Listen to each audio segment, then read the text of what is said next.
Hey guys, this is Negacious. A quick note before the video. The upcoming episode will contain some NSFW content not suitable for minors. If you are under the age of 18, I strongly advise that you do not watch the following video. Thank you very much for respecting the community guidelines and not causing me any trouble. Thank you and enjoy the episode. Hello guys, it's me Negacious. Welcome back to Katawa Shoujo. In the last episode, you had an extra long hour and 10 minutes, I think, long episode where a lot of stuff happened. But I guess the crux of it was that Rin's creativity isn't at her best right now, and she can't paint anymore because of the oh so famous change that she fears a lot, or most in the world actually. So we can just visit Rin. Had a really cool moment with Rin actually, where we both tried smoking. Since Mrs. Sayonji gave us some cigarettes, we tried smoking, and then Hisao just kinda realized that this isn't gonna take Rin anywhere. So let's try my way. And Hisao took Rin to an all-night stroll around the city, starting and ending to Mrs. Sayonji's gallery. And Rin was kind of just like, thank you, but don't visit me anymore. And now it's the next day, and we are apparently going to honor Rin's request of not visiting her, so let's get going. I hold true to my promise of honoring Rin's request, even if it is against my own will. I try to redirect my focus into my studies, but end up zoning out during classes and doing only the minimum amount of work required. Still, I start looking into my post-high school options a bit more seriously. I pore over university brochures and various career paths. I'm good at studying, so I want to go to a university. I'm pretty sure I could get into a pretty decent one too. The only problem is deciding which subject would be best. Kenji ridicules me about subjecting himself to the control of feminist teachers when I tell him about trying to get into a university.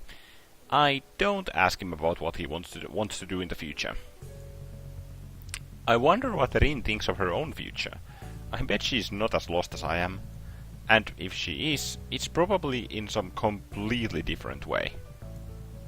I feel somewhat disappointed in finding out that I can't stop thinking about her. Her request makes me worry about her and think about her more than I did when I could go and see her when I wanted. It bothers me that I can't. As expected, I eventually crack. Late one afternoon, I get on the bus heading downtown. I try to avoid explaining to myself why I'm doing this, and keep thinking about other things for the entire duration of the trip. After a 5-minute walk, I'm standing in front of the gallery. I walk past it to the door to the atelier, but at the last moment I lose my courage and continue all the way to the next corner, at which point I turn back. Will Rin hate me if I go and see her? I wonder what she's like when she's angry. I've never seen her angry.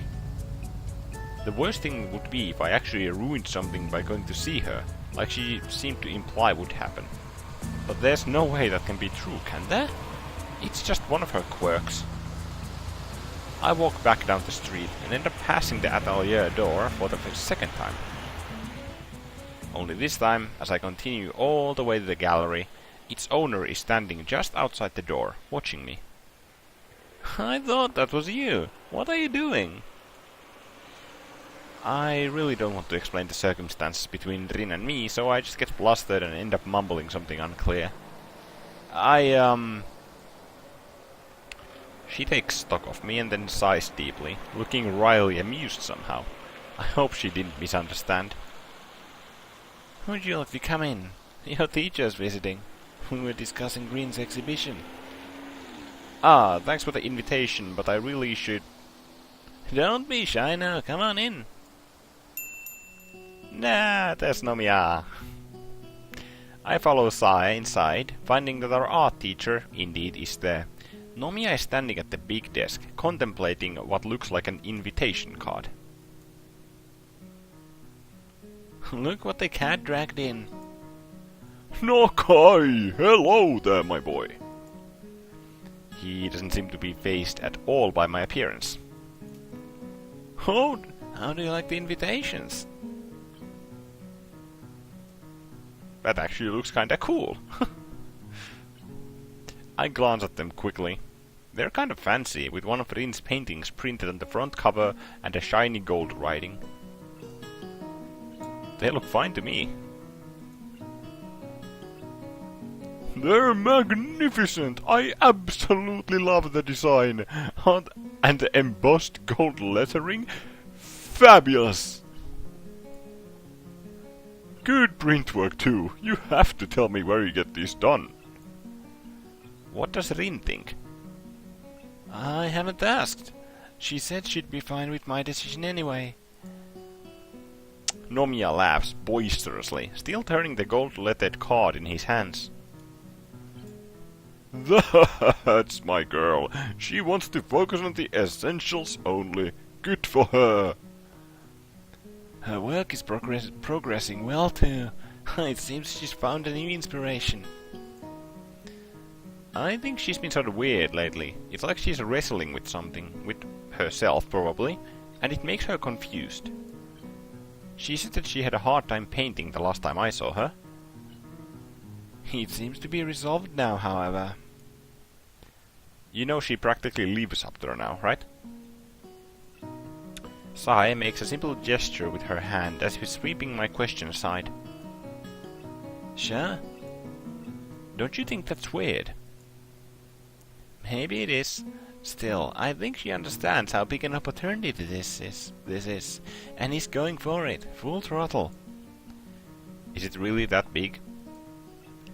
Nomiya sets the card down and brushes some imaginary dust off his jacket. Well, how should I put it? These are times in everyone's lives where something really big washes over you and changes you forever. This could be just that moment for Tezuka. I see. Yeah, I think I've had something like that happen to me. I'm referring to the incident that brought me to Yamaku. Neither of the two adults comment on that, however.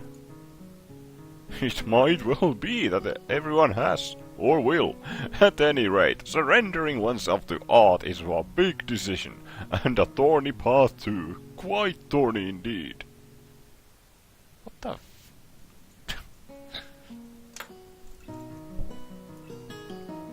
Tezuka has almost everything one needs, but whether she has the will to pull through, that's a different question. I should know that best. I tried going down this path too, but turned away in the end.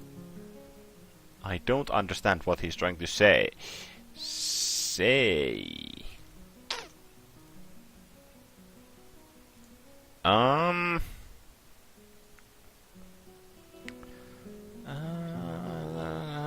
So he tried to be an artist but turned away from that path. So why did you turn away from being an artist? Or is that why you're being so supportive of Rin? This is a tough one, actually. I don't know how this affects Rin.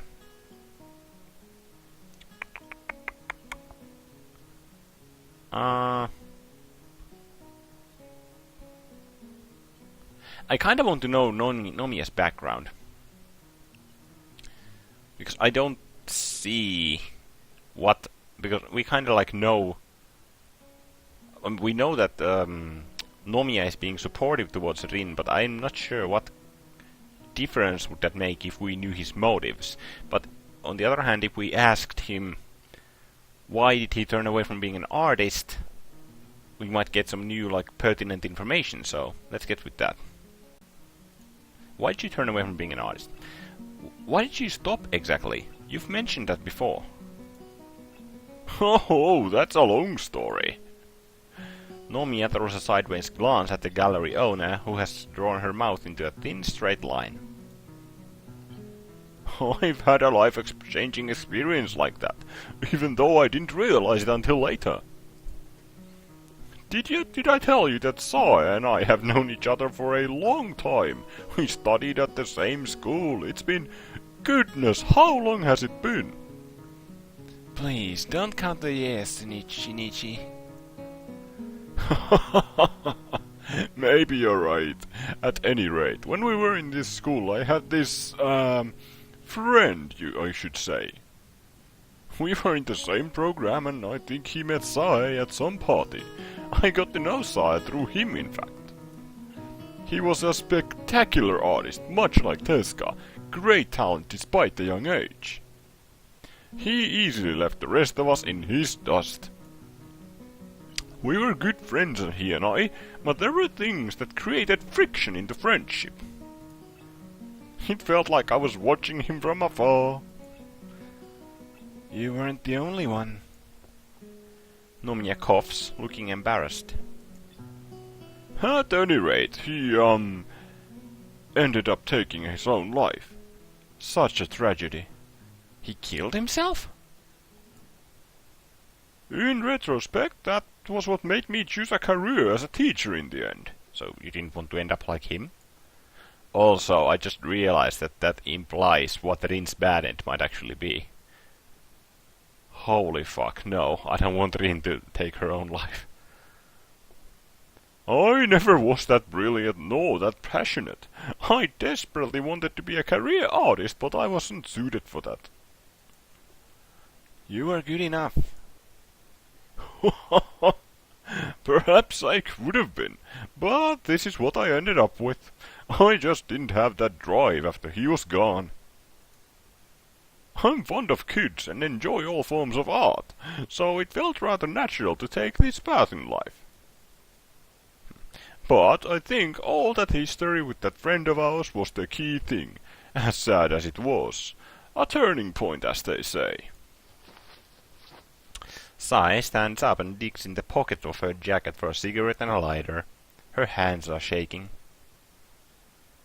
I'm going out for a smoke. Wordlessly, Nomi and I both decide to follow her after a moment. It's already dark outside. Sae is standing with her back to us, taking sharp, occasional drags on her cigarette. Its weak amber glow illuminates her face, framing her sharp jawline. Maybe it's best to call a night. I can give you a lift back to school if you want, Nakai. You're not going anywhere, Shinichi. I need a drink. We're going to that place at the corner. Is it by any chance the jazz bar? The teacher looks at the old lady, then shrugs at me apologetically. It's no problem. I can just catch the bus back. I'm headed upstairs to see if Rin will come back to school with me anyway. I think she's been staying overnight here too often lately. Sae locks the front door of the gallery and links arms with the old art teacher. I feel strange looking at them. Also, if we go up to the gallery, and Rin is like on the verge of fainting or something worse, hook me at that point. I wonder what it feels like to have friends who've been with you for decades, for most of your life. I can't imagine it. The two of them start making their way down the street towards the bar on the corner, so I quickly head upstairs to the atelier door, ready to get what I originally came here for. I climb upstairs and enter carefully. The room is dark because of the quickly falling night, but I can see Rin, or rather her silhouette, sitting on the floor. So she's got her inspiration back like Sae said, and moved from easel to painting on the floor. Before I manage 5 steps, I stop, frozen in my tracks. The iconic realization that human cognitive ability is commendable echoes through my mind. From a mere movement of her shadow, it took me a fraction of a second to realize something's awry, process that what I'm seeing, formulate the answer, and blush all the way up to the tips of my ears. She naked. No. Rin is sitting on the floor with her legs under her. She moves in rhythmical motions back and forth, slowly grinding herself against herself. Her breathing's so heavy it's almost visible in the dim light. It's the heavy panting of one who doesn't have the option of breathing gracefully. Okay, here we go for the NSFW stuff. Her hips, mere shadows against the dim light shining on her from above, are swinging circularly over and over again. Circularly. She hasn't noticed me, so engrossed she is in her activity. The deadlock solves itself before I get a chance to think what to do next. Something in the atmosphere of the room changes. A little thing. Not consciously noticeable, but it changes. Perhaps a timid current from the open door, or a minute change in air pressure, the sound of my breathing, even though I notice I haven't taken a breath for many seconds, the aura of my presence. That something catches Rin's senses.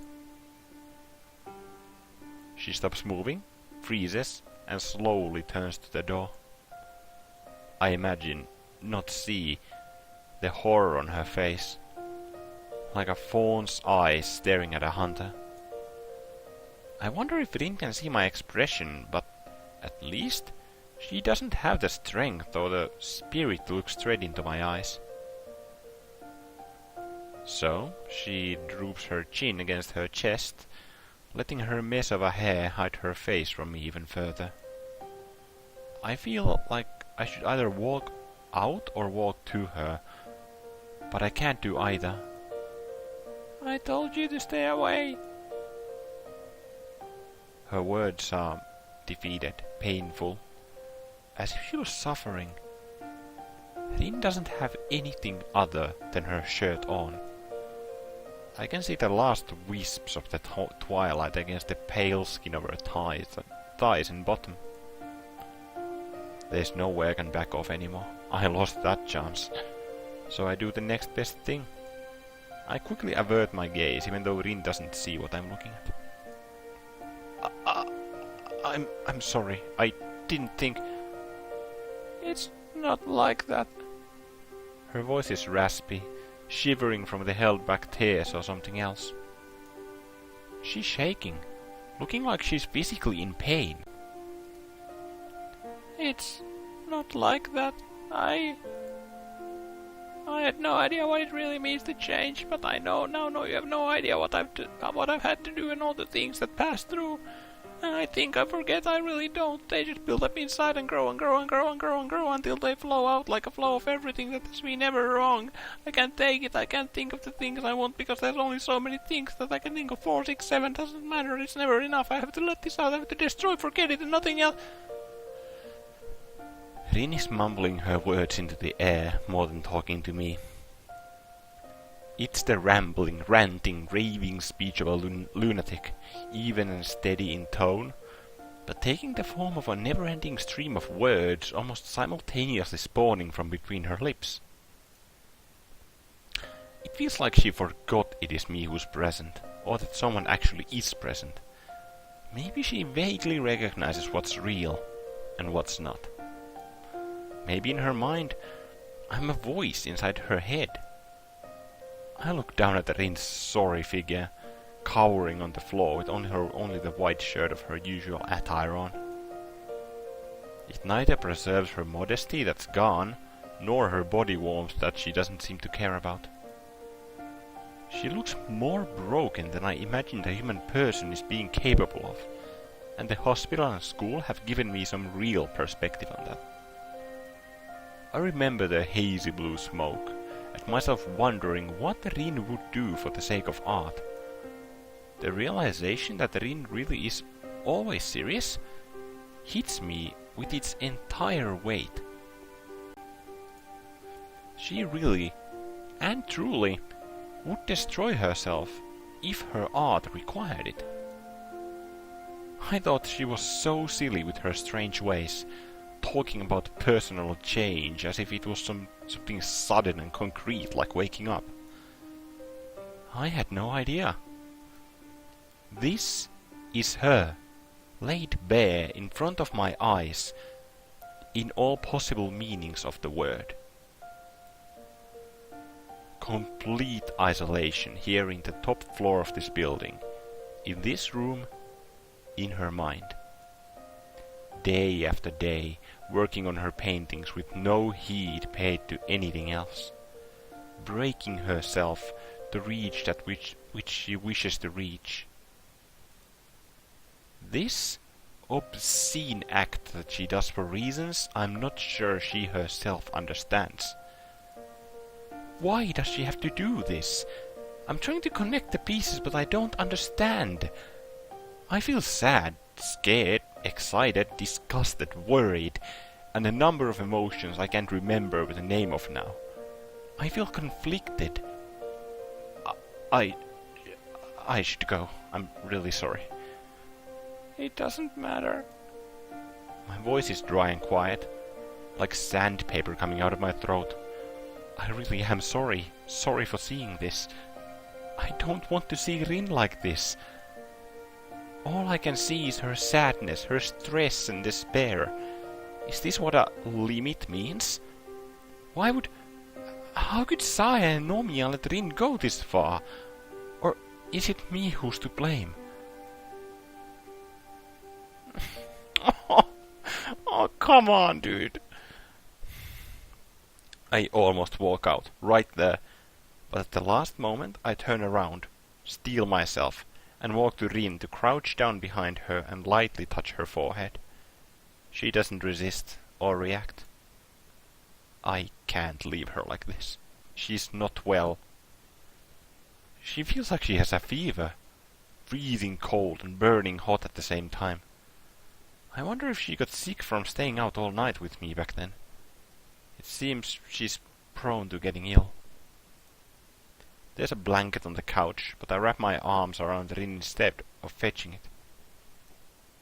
She does not resist my clumsy hug, only slumps her head lower, deepening the shadows hiding her face from me. What are you doing? Nothing. I'm not embracing her out of love, nor out of forgiveness. For am I in love? Or is she sorry? I just want to hug her. For a moment, the only sound in the room is her heavy breathing. My body warmth, shared between two people, is barely enough, but slowly, painfully slowly, it spreads from me to her. The small warmth returning to Rin makes me more conscious of her body against mine. Now's not the time for that, dude. You need to fucking...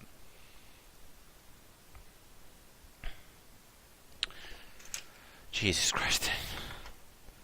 Even in the darkness, I can feel the fleeting scent of Rin's hair, the sweat on her skin, the dried paint stuck in her shirt. I feel the hardness of her bones and the softness of her flesh. Her heartbeats echoing mine, out of rhythm just like always. The hot blood rushing inside me reminds me why I said that thing back then, why I came here even after that, why I'm here again tonight. Why I'm hugging her now to keep her safe against the cold and the sadness. Rin has really grown on me inside my heart, claiming a small part of it as her own, without even particularly trying. Rin. Dude, this fucking screen right here. Even if she wanted to push me away, I can't help this feeling. Are you alright, Rin? I'm not. I think I broke. I painted some really good things. Incredible. But it hurt me. I can't handle this. Her voice cuts out, as there are no more words for her to say. It's not an angry voice, nor a sad voice. It's a lifeless voice. I pet her head and shoulders, the physical equivalent of saying there.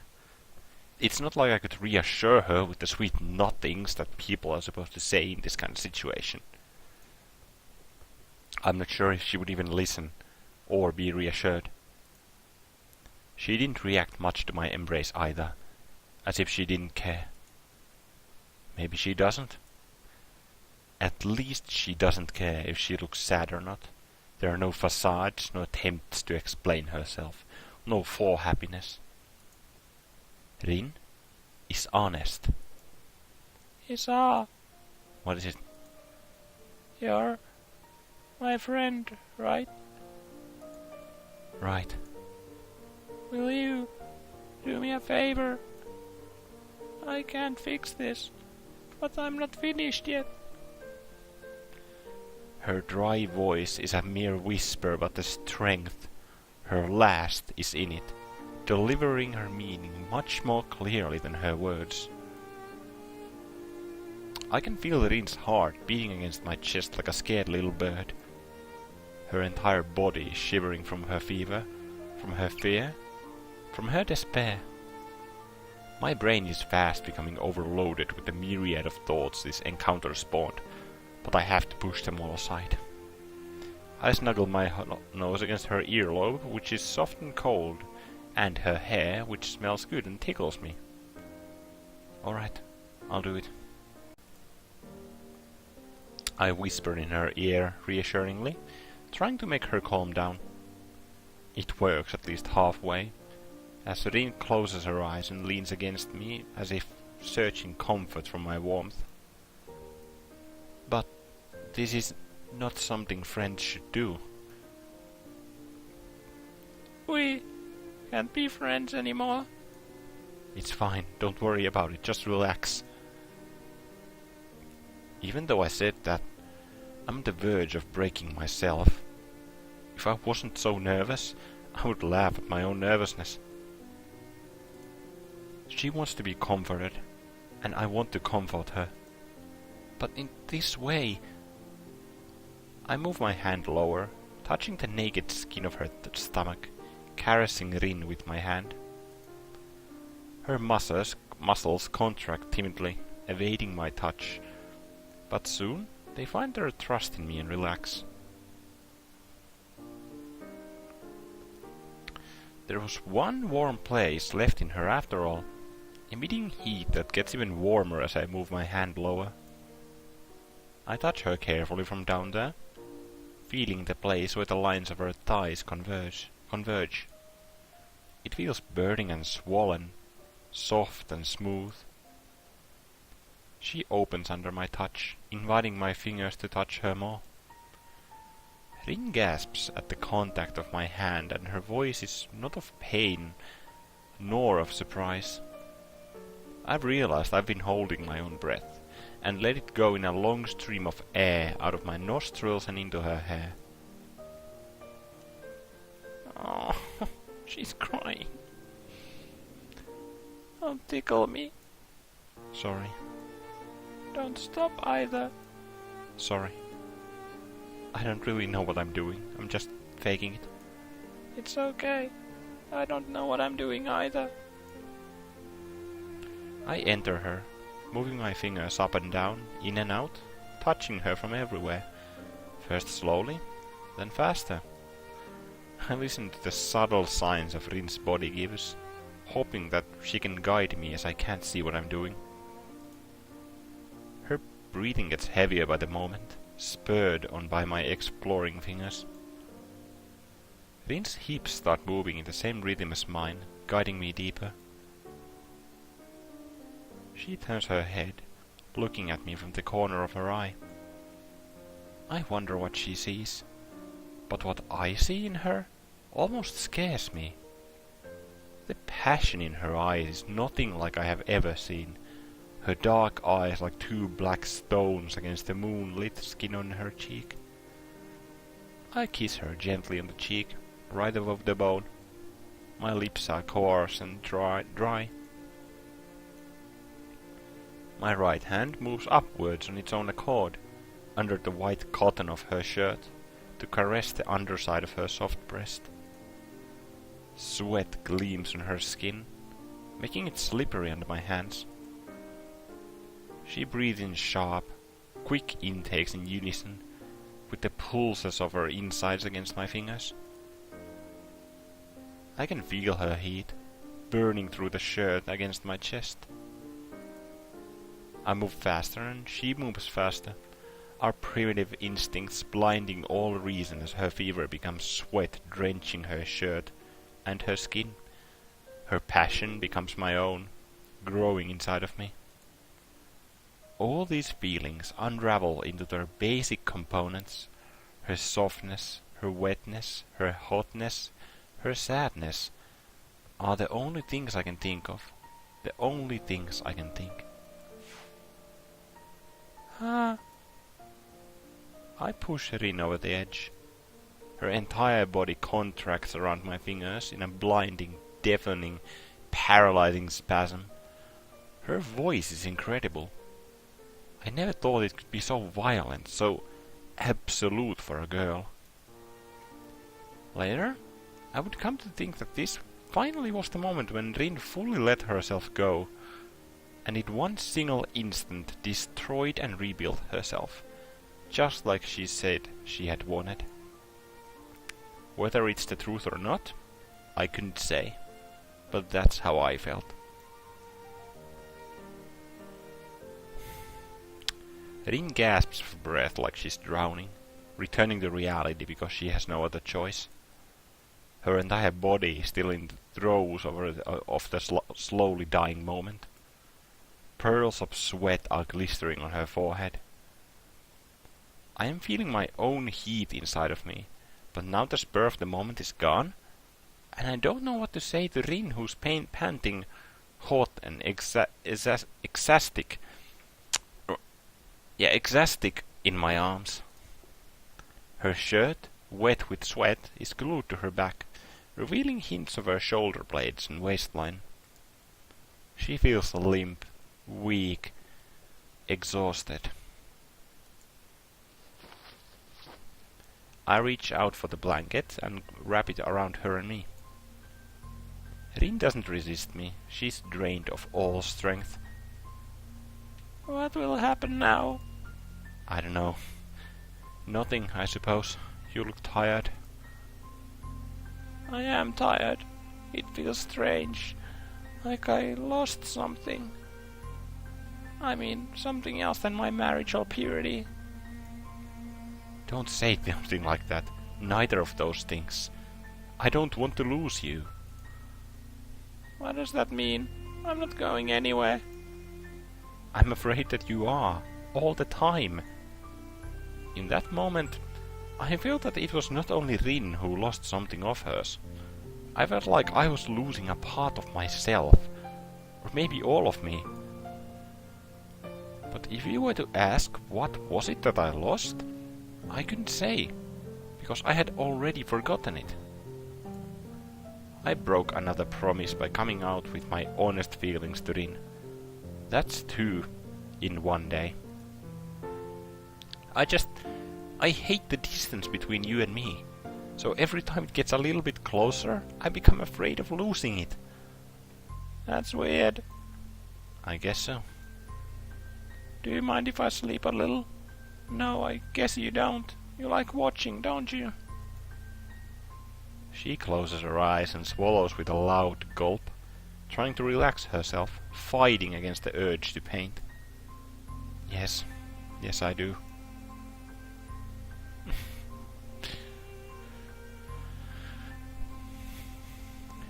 Rin moves her body in my arms, searching for a comfortable position in a very uncomfortable position.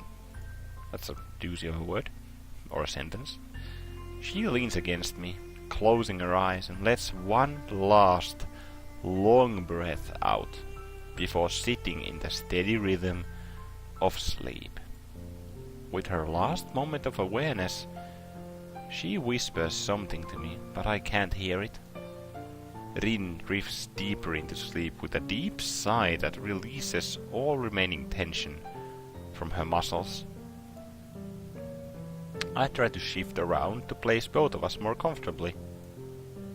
It takes a while because I don't want to wake up Rin, even though she probably wouldn't, but eventually I find a position I'm somewhat comfortable in. I lean against the soft cushions of the couch and breathe in the cool air of the atelier. Rin's head rests against my chest, as if she were listening to my heartbeats. Echoes of her dream ripple as small twitches on her face, like a cat's leaping on a mouse hunter's dream. The full moon, shining her pale light upon us from beyond the skylight, reflects from a blank canvas standing forgotten on the easel. Its whiteness is glowing against the dark night of the atelier.